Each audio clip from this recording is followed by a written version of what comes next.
Now, as illegal migrants continue to raid our shores, it is no surprise the people running the entire operation are branching out. The Home Office has now discovered a rise in illegal migrants coming from, of all places, Vietnam. The government has launched an ad campaign in Vietnam where, in a bizarre paradox, it's telling the truth to potential immigrants that Britain is an overcrowded, bankrupt and broken island. Finally, they've got it. Joining me from Vienna is former UKIP leader Henry Bolton.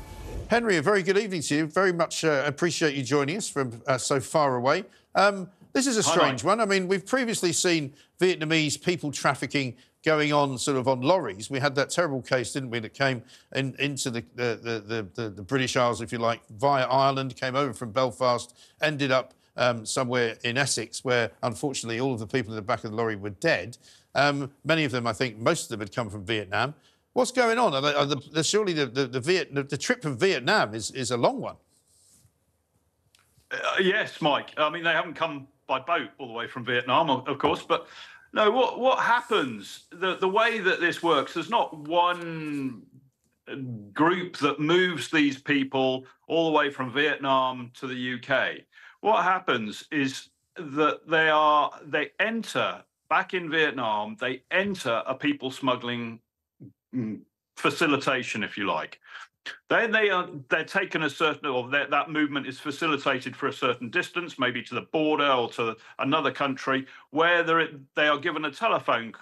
This is a classic sort of methodology. Given a telephone number to call when they get there. They call that number. They haven't really got a clue where they are. Somebody then collects them, takes them on to the next stage. So it's not one organised crime network or people smuggling network that moves them all the way from Vietnam all the way to the UK. But there are many stages, and people make money out of them at every stage. And the government, this Home Office campaign is correctly saying, well, you know, you're being lied to. But in doing that, surely the Home Office is recognising, even if it doesn't realise it, it's recognising that the migrants are actually being lied to. A deterrent, therefore, won't work. They probably don't even know what country they're going towards. They may be told they're going to Europe. They get to Europe and they're just past somebody else who's just going to exploit them and try and make money out of them to take them to the UK, another $3,000 or whatever to cross the channel. But the government is kind of acknowledging in this that the people smugglers are the people driving this process, but we're not going after them. The government with Rwanda talks about deterring the migrants. No, you've got to deter the people smugglers, the people who are marketing this movement, the people who are facilitating it and making it happen. Those are the people you've got to go after. And the only way of stopping them is upping the risk. If they feel that it's an unacceptable risk to be smuggling people, they will stop. If they believe they're going to get caught and they're going to get seriously punished. And that's not happening. We're not going after that. But the trouble is, Henry, easy route. Are we not in a similar situation as we are now with the drug gangs? And many of them overlap in any event, because we know that many of the people smugglers are also smuggling drugs. I'm told it's actually more lucrative now to smuggle people than it is to smuggle drugs. And let's face it, I mean, the penalties for drug smuggling are pretty hefty. I just wonder if the business is so lucrative now that they won't stop doing it. And let me just ask you another question, because only this day I was reading a story about ISIS-K, this new form of ISIS, which is responsible supposedly for what happened in Moscow over the weekend. Talk of reprisals from them against Russia, but possibly in Western Europe. Talk of Emmanuel Macron being very concerned. Unbelievably, I saw that, I think it was James Cleverly, who said, we will not allow these terrorists to enter Britain because we're going to put high alerts on all the ports. I mean, where does he think these people are coming from? They're not coming on the ferry. They're coming on dinghies because nobody knows who they are. This is utterly naive. Look, we've had a conversation like this before, Mike.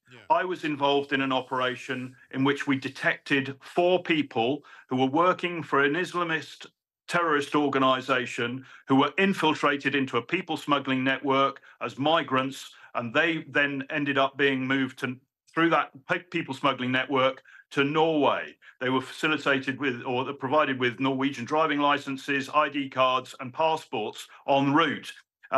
You know, it happens. There is no way that James Cleverly or the Home Office or anybody else knows precisely who these people crossing the channel are.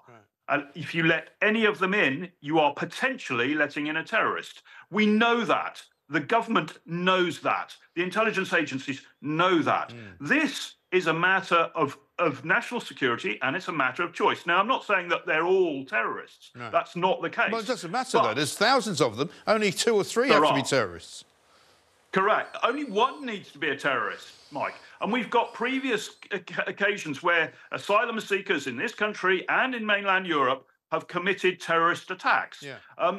The 4 that I mentioned were actually not themselves going to commit terrorist attacks, but they were their task. What they'd been sort of recruited to do was to recruit indigenous people, if you like, sort of vulnerable people in Scandinavia. Yeah, we absolutely. Listen, Henry, I've got to stop you. Sorry to cut you short, but I'm afraid we're out of time. We'll get you back on again. Enjoy Vienna. It's a great town. Sure.